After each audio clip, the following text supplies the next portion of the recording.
ओम श्री परमात्मने नमः। यथार्थ गीता 11वां अध्याय। भगवान वाच श्लोक 7 और 8। यहैकस्तं जगत्कृत्रं पश्याद्य सचराचरं मम देहे गुणाकेश यच्छान्यद्र द्रष्टुमिच्छसि न तु मा शक्यसे इष्टुमनेव स्वच्छस्सु सा दिव्यं ददामि ते चक्षु पश्य मे योगी मेश्वरम्। भगवान बोले, हे अर्जुन, अब इस मेरे शरीर में एक जगह स्थित चराचर सहित संपूर्ण जगत को देख तथा और भी जो कुछ देखना चाहता हो सो देख। भगवान ने कहा, और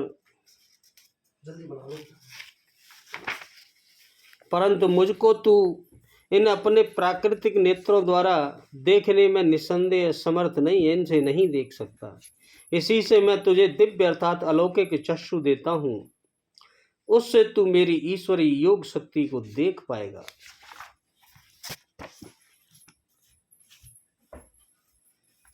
अर्जुन, अब मेरे इस शरीर में एक ही स्थान पर स्थित हुए चराचर सहित संपूर्ण जगत को देख तथा और भी जो कुछ देखना चाहता हो, जो तेरे मन में हो वह देख। इस प्रकार तीनों श्लोकों तक भगवान लगातार दिखाते चले गए, किंतु अर्जुन को कुछ दिखाई नहीं पड़ा। वह आंखें मलता रह गया। अतः ऐसा दिखाते हुए भगवान सहसा रुक जाते हैं और कहते हैं, अर्जुन, तू मुझे अपने नेत्रों द्वारा अर्थात बौद्धिक दृष्टि द्वारा देखने में समर्थ नहीं है, इसलिए मैं तुझे दिव्य अर्थात ही अलौकिक दृष्टि देता हूँ, जिससे तू मेरे प्रभाव और योग शक्ति को देख सकता है। इधर योगेश्वर श्री कृष्ण के कृपा प्रसाद से अर्जुन को वही दृष्टि प्राप्त हुई, उसने देखा, और उधर योगेश्वर व्यास के कृपा प्रसाद से वही दृष्टि संजय को मिली थी। जो कुछ अर्जुन देखा अक्षरश सेम वही संजय ने भी देखा और उसके प्रभाव से अपने को कल्याण का भागी बनाया। स्पष्ट है कि श्री कृष्ण एक योगी के समकक्ष हैं।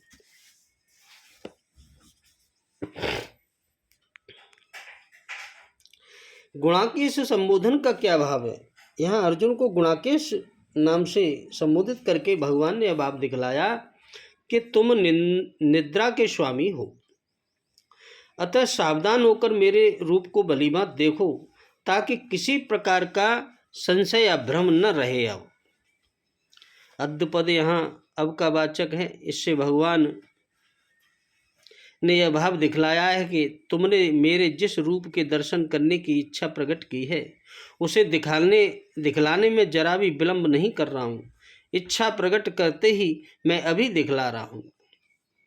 सचराचर में और कृत्सन विशेषणों सहित जगत पद किसका वाचक है तथा एवं एकस्थम पद का प्रयोग करके भगवान ने अपने कौन से शरीर में और किस जगह समस्त जगत को देखने के लिए कहा है।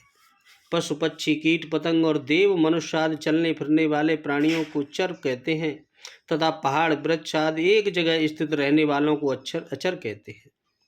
ऐसे समस्त प्राणियों के तथा उनके शरीर इंद्रिय भोग स्थान और भोग सामग्रियों के सहित समस्त ब्रह्मांड का वाचक है कृत्स्नम च सचराचरम। इन दोनों विशेषणों से जगत पद है। यह और देह का विशेषण इसके साथ एकस्तम का प्रयोग करके भगवान ने अर्जुन को यह भाव दिखलाया है कि मेरा यह शरीर जो कि सारथी के रूप में तुम्हारे सामने रथ पर विराजित है, इसी शरीर के एक अंश में तुम समस्त जगत को स्थित देखो। अर्जुन को भगवान ने 10वें अध्याय के अंतिम श्लोक में जो यह बात कही थी कि मैं इस समस्त जगत को एक अंश में धारण किए स्थित हूँ, उसी बात को यहाँ उन्होंने प्रत्यक्ष दिखलाया रहे। और जो कुछ भी तू देखना चाहता है सो देख। इससे क्या भाव है? इस कथन से भगवान ने यह भाव दिखलाया है कि इस वर्तमान संपूर्ण जगत को देखने के अतिरिक्त और भी मेरे गुण प्रभाव आदि के घोतक कोई दृश्य, अपने और दूसरों के जय पराजय के दृश्य अथवा जो कुछ भी भूत भविष्य और वर्तमान की घटनाएं देखने की तुम्हारी इच्छा हो, उन सब को तुम इस समय मेरे शरीर के एक अंश में प्रत्यक्ष देख सकते हो। इस प्रकार 3 श्लोकों में बार बार अपना अद्भुत रूप देखने के लिए आज्ञा देने पर भी जब अर्जुन भगवान के रूप को नहीं देख सके, तब उसके न देख सकने के कारण को जानने वाले अंतर्यामी भगवान ने अर्जुन को दिव्य दृष्टि देने की इच्छा प्रकट की और कहा कि अर्जुन, यहाँ तू पद के साथ यह कहने का क्या अभिप्राय है कि तू मुझे इन साधारण आंखों से नहीं, नेत्रों से नहीं देख सकता। इससे भगवान ने यह भाव दिखलाया है कि तुम मेरे अद्भुत योग शक्ति से युक्त दिव्य स्वरूप के दर्शन करना चाहते हो। यह तो बड़े आनंद की बात है और मैं तुम्हें अपना वह स्वरूप दिखलाने के लिए तैयार हूँ, परंतु भाई इन साधारण नेत्रों द्वारा मेरा वह अलौकिक रूप देखा नहीं जा सकता। उसको देखने के लिए शक्ति की आवश्यकता वह तुम्हारे पास नहीं है। भगवान ने जो अर्जुन को दिव्य दृष्टि दी, वह दिव्य दृष्टि क्या थी? भगवान ने अर्जुन को विश्वरूप दर्शन करने के लिए अपने योग बल से एक प्रकार की योग शक्ति प्रदान की थी, जिसके प्रभाव से अर्जुन ने अलौकिक सामर्थ्य का प्रादुर्भाव हो गया। उस दिव्य रूप को देख सकने की योग्यता प्राप्त हो गई। इसी योग शक्ति का नाम दिव्य दृष्टि है। ऐसे ही दिव्य दृष्टि श्री वेद व्यास जी ने संजय को भी दी थी। यदि यह मान लिया जाए कि भगवान ने अर्जुन को ऐसा ज्ञान दिया जिससे अर्जुन इस समस्त विश्व को भगवान का स्वरूप मानने लगे और उस ज्ञान का नाम ही दिव्य दृष्टि है, तो क्या हानि है? यहाँ के प्रसंग को पढ़कर यह नहीं माना जा सकता कि ज्ञान के द्वारा अर्जुन को इस दृश्य जगत को भगवत रूप समझ लेना चाहिए। विश्वरूप दर्शन था और वह ज्ञान ही दिव्य दृष्टि थी। समस्त विश्व को ज्ञान के द्वारा भगवान के एक अंश में देखने के लिए जो अर्जुन को 10वें अध्याय के अंत में ही कहा जा चुका था, उसको उन्होंने स्वीकार भी कर लिया था। इस प्रकार स्वीकार कर लेने के बाद भी अर्जुन जब भगवान से बल, वीर, शक्ति और तेज से युक्त उनके ईश्वरीय स्वरूप को प्रत्यक्ष देखने की इच्छा करते हैं और भगवान भी अपने श्री कृष्ण रूप के अंदर ही एक ही जगह समस्त विश्व को दिखला रहे हैं, तब यह कैसे माना जा सकता है कि वह ज्ञान द्वारा समझा जाने वाला रूप था? इसके अतिरिक्त भगवान ने जो विश्व रूप का वर्णन किया, उससे भी यही सिद्ध होता है कि अर्जुन भगवान के जिस रूप में समस्त ब्रह्मांड के दृश्य और भविष्य में होने वाली युद्ध संबंधी घटनाओं को और उनके परिणाम को देख रहे थे, वह रूप उनके सामने था। इससे यही मानना पड़ता है कि जिस विश्व में अर्जुन अपने को खड़े देख रहे थे, वह विश्व भगवान के शरीर में दिखलाई देने वाले विश्व में भिन्न था। ऐसा न होता तो वह विराट रूप के द्वारा दृश्य जगत के स्वर्ग लोक से लेकर पृथ्वी तक के आकाश को और सब दिशाओं को व्याप्त देखना संभव ही नहीं था।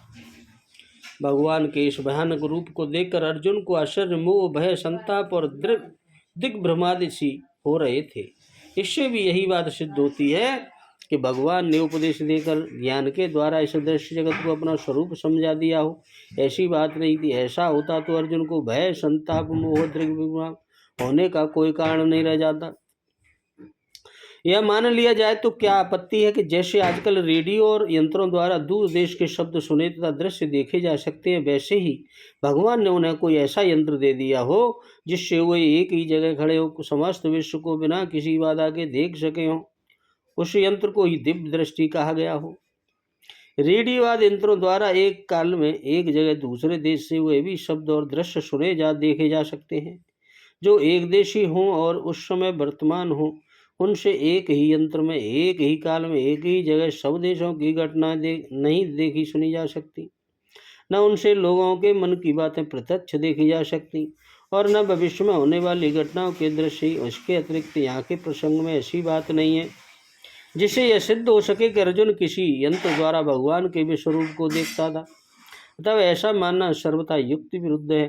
हाँ, रेडियो आदि यंत्रों के आविष्कार से आजकल के अविश्वासी लोगों को किसी सीमा तक समझाया जा सकता है कि जब रेडियो और भौतिक यंत्रों द्वारा दूर देश की घटनाएं सुनी देखी जा सकती है, तब भगवान की प्रदान की हुई योग शक्ति द्वारा उनके विश्वरूप को देखा जाना कौन सी बड़ी बात है।